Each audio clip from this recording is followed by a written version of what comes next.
बहुत समय पहले की बात है। एक राज्य में एक राजा राज करता था जिसका नाम राजा वीरसेन था।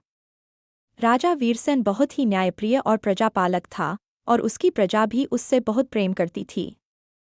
परंतु राजा के दरबार में 4 मूर्ख भी थे जो हमेशा ही अपने मूर्खतापूर्ण कार्यों से राज्य में हास्य और कभी-कभी मुश्किलें पैदा कर देते थे। इन चारों का नाम था धीरू, वीरू, लल्लू और भोलू था। हालांकि ये चारों खुद को बहुत बुद्धिमान मानते थे और सोचते थे कि वे राज्य के सबसे समझदार व्यक्ति हैं। राजा वीरसेन को भी इन चारों की मूर्खता का अंदाजा था, लेकिन उनकी मासूमियत और कभी-कभी अनजाने में हंसी पैदा करने वाले कारनामों की वजह से राजा उन्हें अपने पास ही रखता था। एक दिन राजा ने सोचा कि इन चारों को एक ऐसा कार्य सौंपा जाए जिससे उनकी असली बुद्धिमत्ता की परीक्षा हो सके। चारों दोस्तों ने यह चुनौती खुशी खुशी स्वीकार की और अपने अपने तरीके से काम करने की योजना बनाने लगे। उन्हें लगा कि यह तो उनके लिए बहुत आसान काम है। धीरू की योजना। सबसे पहले धीरू ने सोचा कि उसे कुछ अद्भुत करना चाहिए जिससे राजा प्रभावित हो जाए।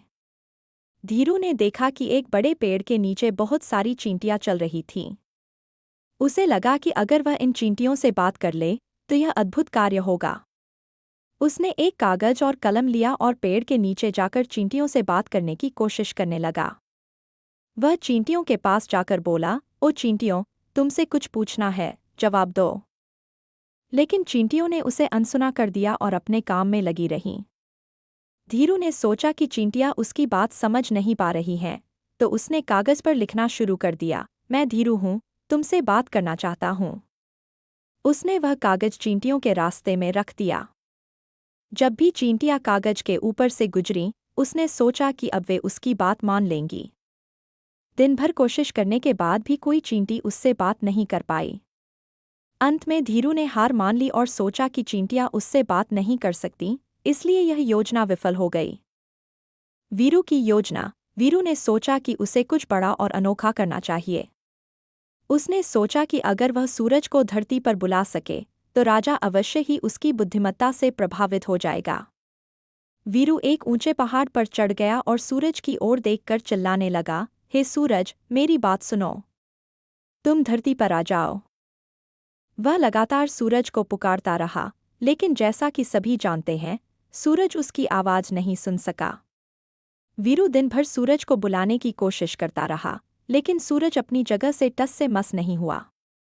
वीरू ने सोचा कि शायद सूरज उसकी आवाज को समझ नहीं पा रहा है, इसलिए उसने और जोर से चिल्लाना शुरू किया। लेकिन अंत में वीरू को निराश होकर वापस लौटना पड़ा और उसकी योजना भी विफल हो गई। लल्लू की योजना। अब बारी आई लल्लू की। लल्लू ने सोचा कि उसे कुछ ऐसा करना चाहिए जिससे सब लोग उसे बहुत बड़ा विद्वान समझें। उसने सोचा कि अगर वह पानी में आग लगा सके तो यह अद्भुत कार्य होगा। लल्लू ने एक बाल्टी में पानी भरा और उसमें लकड़ियां डाल दीं।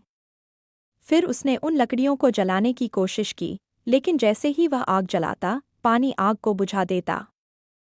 लल्लू ने सोचा कि पानी की आग बुझाने वाली शक्ति को हराना कठिन है, लेकिन उसने हार नहीं मानी। वह अलग-अलग तरीके अपनाने लगा।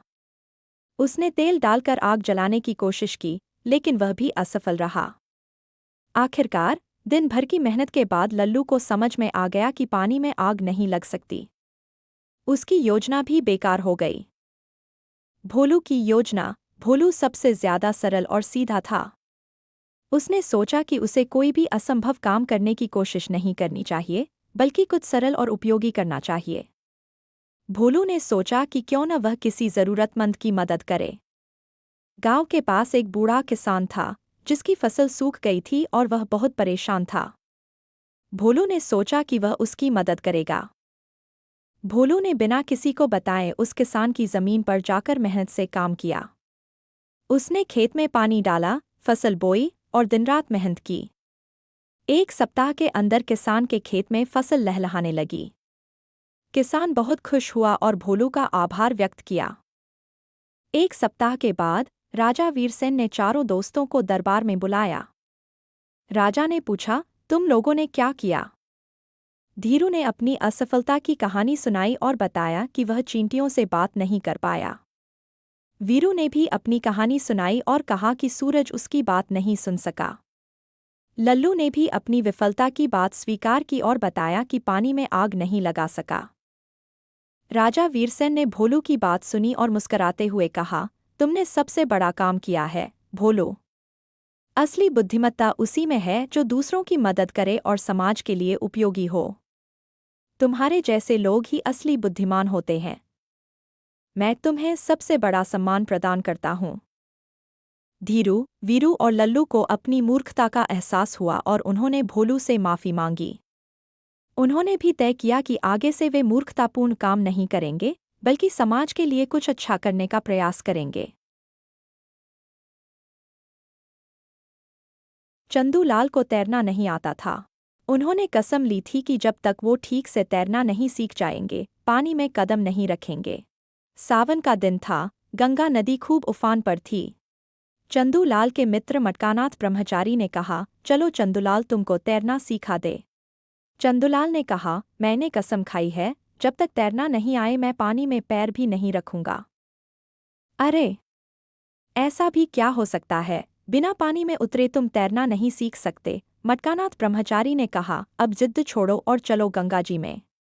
चंदूलाल को लेकर मटकानाथ ब्रह्मचारी गंगा जी पहुंचकर बोले, वो बोर्ड देखो, डूबते को बचाने वाले को 500 रुपये का इनाम, आज्ञा से जिला अधिकारी। अब तुम नदी में उतरो और जोर जोर से चिल्लाना, बचाओ बचाओ, मैं आके तुमको बाहर निकाल लूंगा, और दोनों लोग इनाम की रकम बांट लेंगे। चंदूलाल को आइडिया पसंद आया, वो उतर गए पानी में। घुटने तक पानी में जाते ही जोर जोर से चिल्लाने लगे, अरे डूब गया। बचाओ बचाओ, मटकानाथ ब्रह्मचारी ने आंखें दिखाते हुए कहा, अबे चुप कर। कोई घुटने तक पानी में डूबता है क्या? अरे और आगे जाओ, इनाम की रकम नहीं चाहिए क्या? चंदूलाल डरते डरते आगे बढ़े और गले तक पानी हो जाने पर फिर से चिल्लाने लगे। मटकानाथ ब्रह्मचारी ने आंखें तरेरी और कहा, और आगे? मैं हूं ना, क्यों डरते हो? इस तरह 2-3 बार हुआ और चंदूलाल पानी में बहुत आगे चले गए और सचमुच में डूबने लगे। और कहने लगे, बचाओ बचाओ। मटकानाथ ब्रह्मचारी ने कुछ नहीं कहा और नदी के किनारे मुस्कराते रहे। अब चंदूलाल की सांस छूटने लगी। जोर जोर से चिल्लाया, अरे कमीने क्या कर रहा है, जल्दी बचाओ मुझे, क्या तुम्हें 500 रुपये नहीं चाहिए? मटकानाथ ब्रह्मचारी ने उंगली से इशारा किया। पहले वाले बोर्ड के दूसरे तरफ एक और बोर्ड लगा था। उस पर लिखा था, तैरती लाश को निकालने वाले को इनाम 1000, आज्ञा से जिलाधिकारी।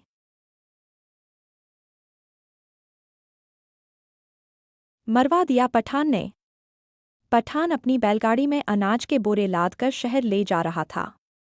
अभी गांव से निकला ही था कि एक खड्डे में उसकी गाड़ी पलट गई। पठान गाड़ी को सीधी करने की कोशिश करने लगा। थोड़ी ही दूर पर एक पेड़ के नीचे बैठे एक राहगीर ने यह देखकर आवाज दी, अरे भाई, परेशान मत हो, आ जाओ मेरे साथ, पहले खाना खा लो फिर मैं तुम्हारी गाड़ी सीधी करवा दूंगा। पठान, धन्यवाद, पर मैं अभी नहीं आ सकता।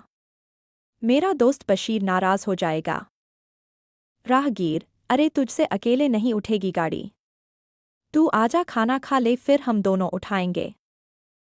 पठान, नहीं, बशीर बहुत गुस्सा हो जाएगा। राहगीर, अरे मान भी जाओ। आ जाओ तुम मेरे पास। पठान, ठीक है आप कहते हैं तो आ जाता हूँ। पठान ने जमकर खाना खाया फिर बोला, अब मैं चलता हूँ गाड़ी के पास और आप भी चलिए। बशीर गुस्सा हो रहा होगा। राहगीर ने मुस्कुराते हुए कहा, चलो पर तुम इतना डर क्यों रहे हो? वैसे अभी कहाँ होगा बशीर? पठान बोला, गाड़ी के नीचे दबा हुआ है।